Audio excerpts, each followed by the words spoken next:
Thus, he whose migration was for God and his messenger, then his migration was for God and his messenger. And he whose migration was to achieve some worldly benefit or to take a woman in marriage, his migration was for that which he migrated. Chapter 10. Displacement. Migration.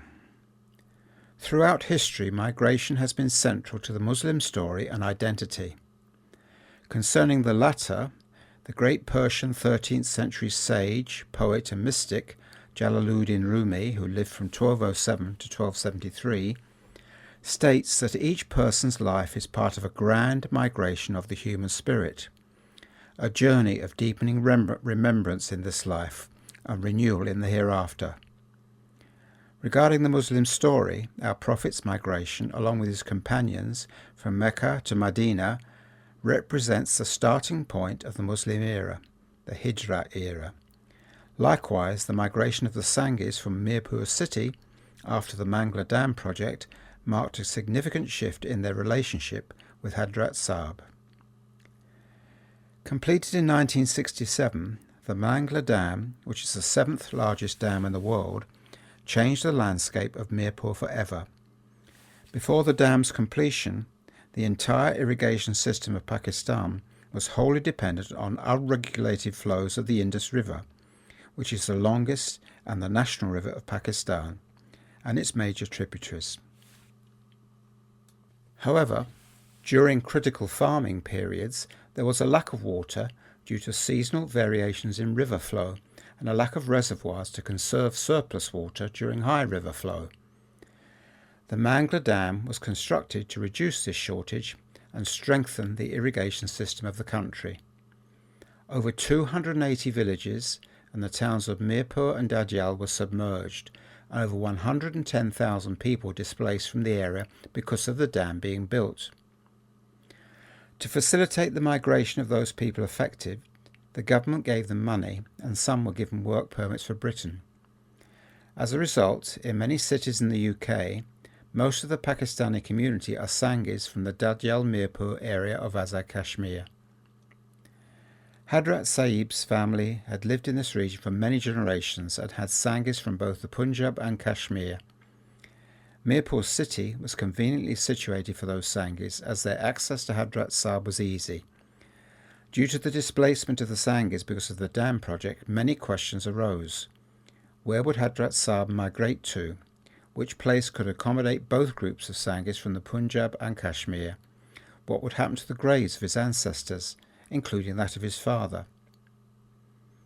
Hadrat Sahib was very concerned by the situation and sought to preserve the legacy of his father by locating his body, but where to?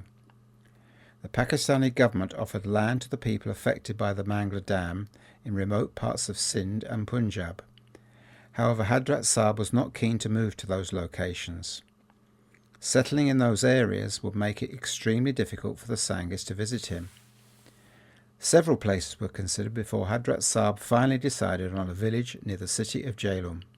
A mosque, home and shrine were to be built to accommodate the family's needs. Hadrat Sahib's integrity would never let him turn to anyone but God, so despite all the hardships, he did not seek donations from his Sangis. He was not wealthy, and these projects needed much money, but Hadrat Sahib would not sacrifice his principles to seek help from anyone. Due to lack of funds, the work could not continue uninterrupted. Hadrat Sahib was a sensitive being, and the process of displacement weighed heavily upon his heart. All the memories of his childhood and youth with his father were eroded by the Mangla Dam. He loved every object that was closely associated with his beloved father. He would recall, "In our home, all we heard was the Holy Quran or Dhikr, and no one ever smoked within these four walls. When we were displaced, we were concerned as what to do with the wooden doors and window frames from our old home. So many pious people had prayed in that home, and therefore it would have been a shame to waste such holy relics. This matter caused us a great deal of anxiety until the shrine of Pir Sayyid Ne Kalam was rebuilt in Mirpur. The original shrine was also affected by the building of the Mangla Dam. As Pir Said Ne Kalam is one of our masters, we decided to use the material from our house in his shrine. Our heart was finally content that the items had been put to good use. The construction of the Mangla Dam created another dilemma for Hadrat Sahib. Thus far, the Sanghis from the Kotli region could visit him in Chechen Sharif, but his relocation to Jhelum meant that they had to travel around 140 kilometres to Pakistan to meet him. Since many of the Sanghis in Kotli were poor farmers, this matter caused considerable anxiety to Hadrat Sahib. His thoughts now turned towards a permanent solution to this problem. Meanwhile, Hadrat Sahib continued his spiritual travels and was kept informed of the developments at home. Relocation of Sanghis to the UK. Due to displacement caused by the construction of the Mangla Dam, hundreds of Sanghis from the Mirpur and Kotli region migrated to the UK in the 1960s. Hadrat Sahib had never been to the UK, yet he understood that the Sanghis would face many challenges in an unfamiliar environment. Hadrat Sahib briefly met the people who were going abroad, and he would inquire about their situation and give them relevant advice and bid them farewell. This world shall end, and to dedicate one's whole life to it to forget the hereafter is a great loss. It would be wise if one were to use this temporary life to gain salvation in the hereafter. Provision is in the hands of God. He increases or decreases it, and to seek lawful livelihood is an obligation, but one must not be so preoccupied in the world that one neglects one's duties to God and one's fellow human beings. Wherever a person lives, his preference should be to put his faith above dunya, which is this temporal world. In the foreign countries, many avenues are available to commit sins, but one must avoid them. Migration involves loss. The Sanghis in Azad Kashmir grew up with shrines being central to their religious activities. Migrating to Europe, which is the opposite lifestyle to Azad Kashmir, meant that the Sanghis lost this. The communities in the UK who had no exposure or access to shrines were either hostile or highly critical of the Sanghis emigrating to the UK. With very few mosques and now far away from Hadrat Sahib, some of the Sanghis were eventually convinced to leave their previous beliefs and the way of life from Kashmir after receiving backlash from the literalist Muslims. In a nutshell, literalist Muslims are a sect that sets out to be the champion of Islam and draw boundaries around the faith, essentially being fundamentalists. Hadrat Sahib was extremely astute. He knew that the Sanghis would face such challenges, hence he advised them before their departure from Kashmir.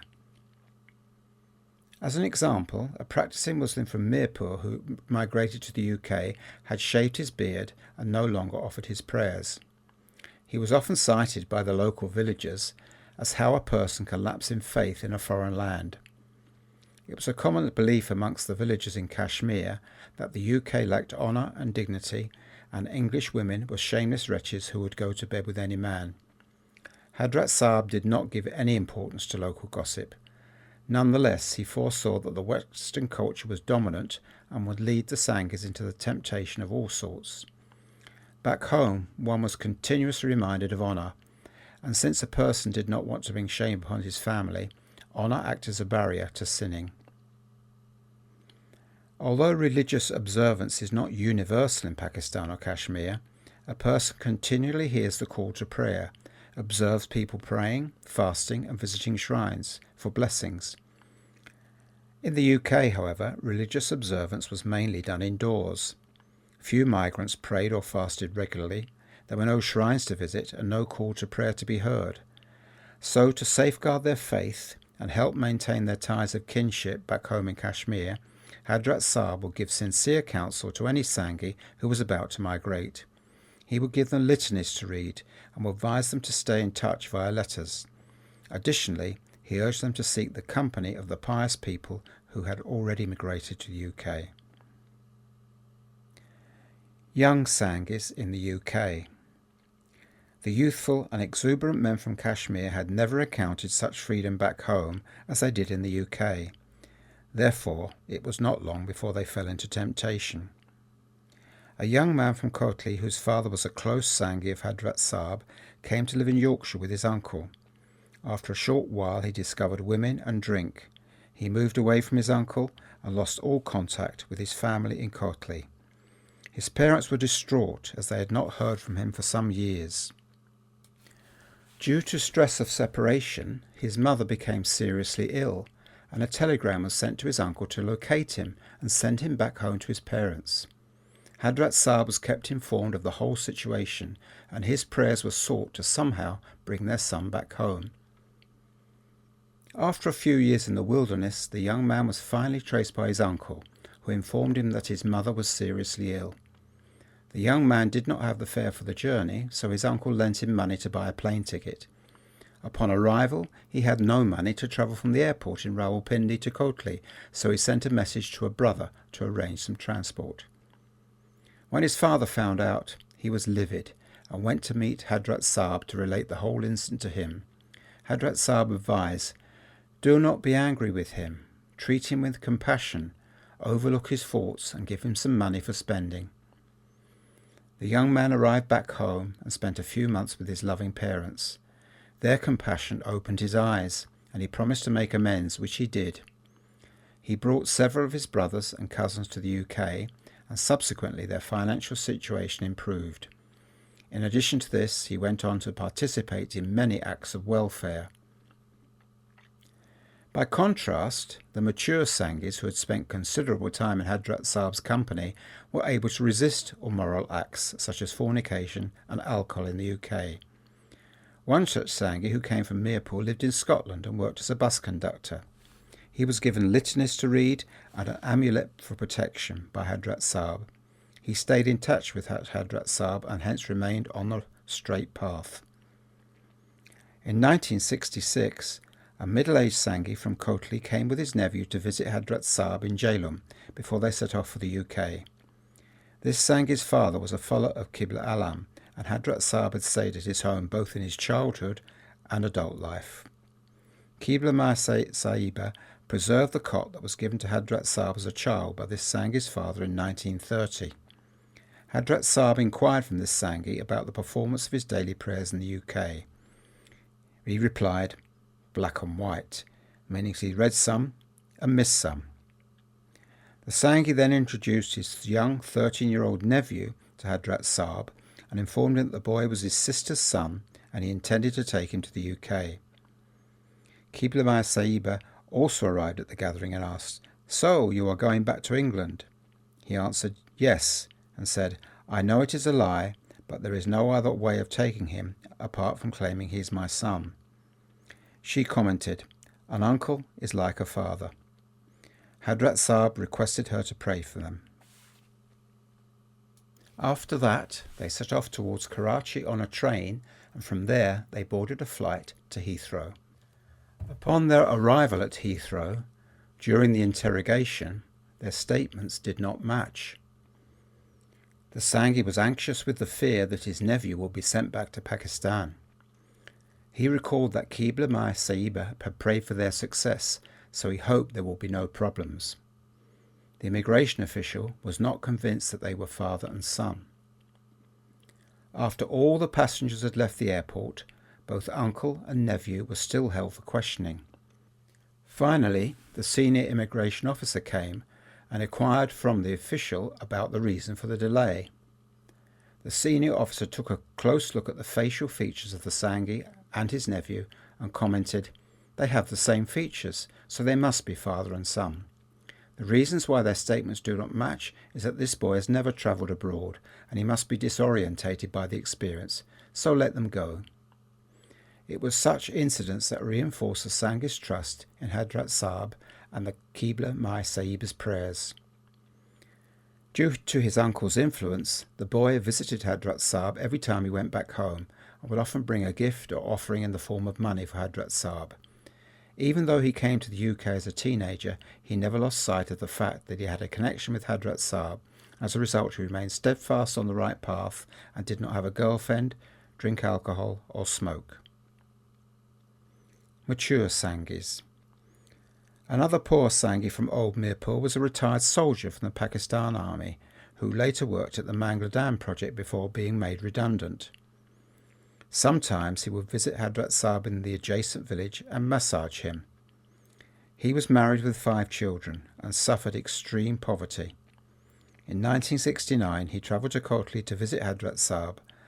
Long before dawn prayer, he saw Hadrat Sahib quietly praying in one corner of the mosque.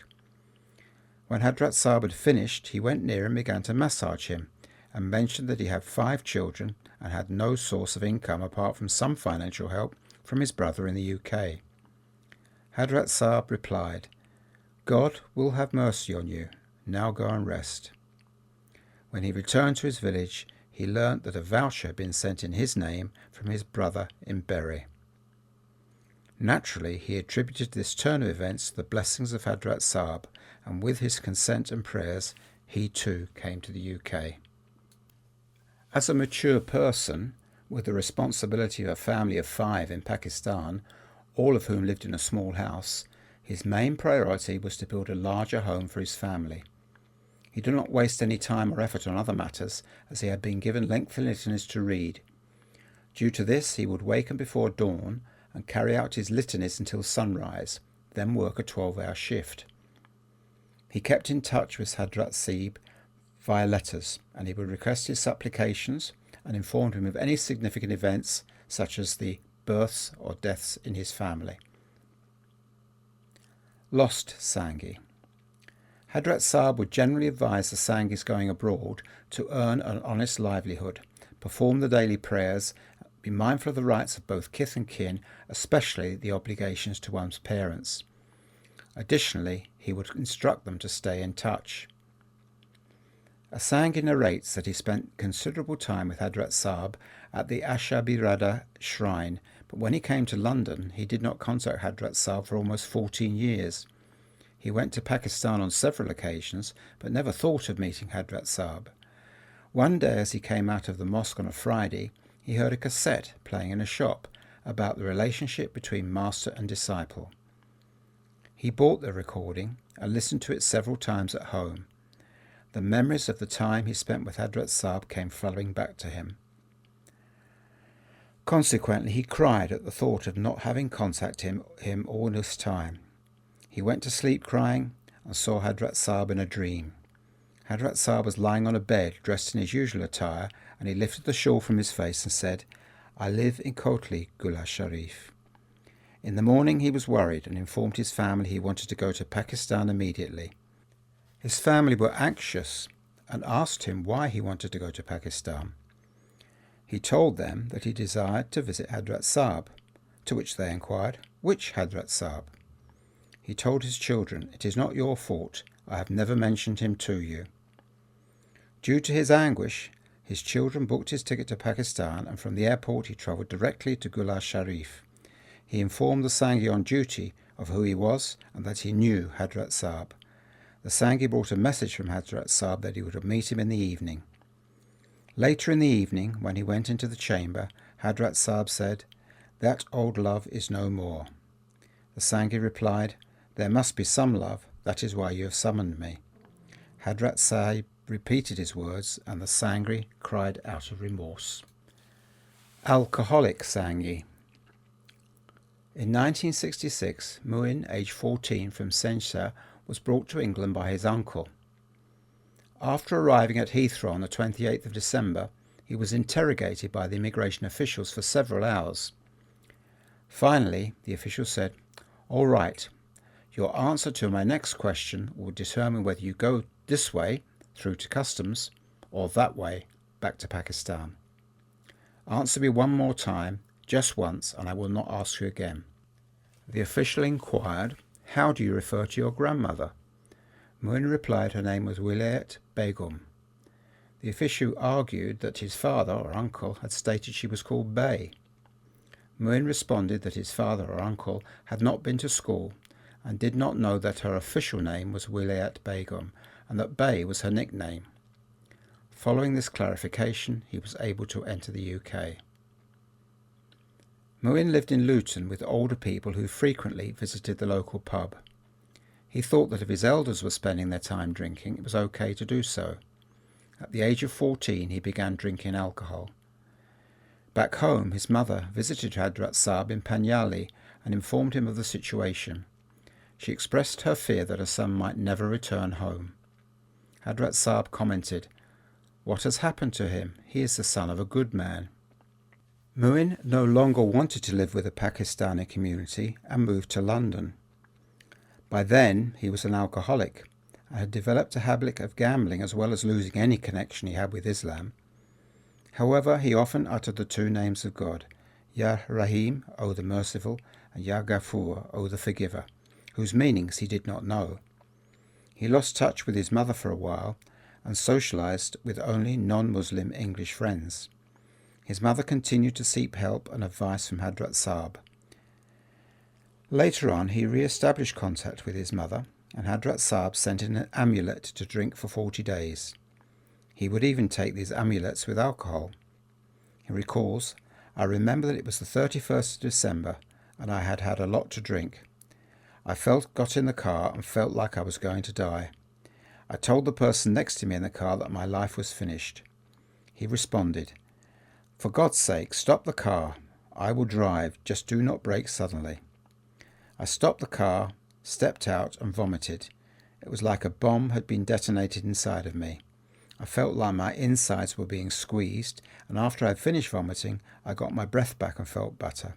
I never touched alcohol after that incident." Muin worked in a restaurant, and after getting into trouble with a co-worker, he left his job and moved back to Luton to open a takeaway. Muin had a Hindu neighbour who was like a sister to him, and when she found out that he wanted to sell his takeaway, she advised him to consult a Hindu astrologer whom she knew. Muin informed her that he did not believe in such things.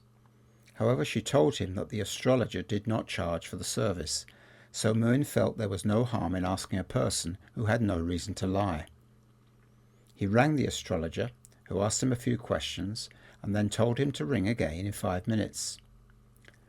When Muin called him back, he asked if he had a peer in Kashmir, to which he replied yes. The astrologer said, "Look, whatever you get because of him. Do not ever phone me again." Gradually, Muin started visiting his family back home and met Hadrat Sahib on numerous occasions, who expressed great affection for him. Muin related the above story of the Hindu astrologer, and Hadrat Sahib smiled and said, "All right then, what did he say?" He responded, "He said this." Hadrat Sahib said, No, what did he say?" Muin answered in the same way. But again, Hadrat Sahib asked him a third time. So Muin said, "I made a mistake. I sold my shop without asking you." Hadrat Sahib told Muin not to worry and that he would find another suitable place. The above accounts reflect the wide-ranging issues Hadrat Sahib had when dealing with the early generation of British Sanghis. If the Sanghi lost his way, as in the case above, his family back home continually sought Hadrat Sahib's help and guidance. Hadrat Sahib did not desire any monetary benefit from these Sanghis. His primary concern was that they fulfill their obligations to their family and needy relatives. Hadrat Sahib was saddened when the Sanghis lost touch with their near and dear ones. He was also hurt if any of the Sanghis did not stay in contact. Hadrat Sahib knew that the Sanghis in the UK were often in a better financial situation than their counterparts back home, so he encouraged the UK Sanghis to use their wealth to attain salvation in the hereafter. In his view, faith was far more important than wealth, and if all of one's wealth was spent on worldly matters, it will be a source of regret for the person, here and the hereafter. Despite the displacement, the Sanghis in the UK did keep their connection with Hadrat Sahib by telephone, through letters, and physically visited him too. Their relationship with Hadrat Sahib was indeed based on the love for God, as the connection defied geographical constraints. With some, migration strengthened their connection to their master, because, since being separated from their homeland, they now greatly valued and understood what Hadrat Sahib had established in Kashmir.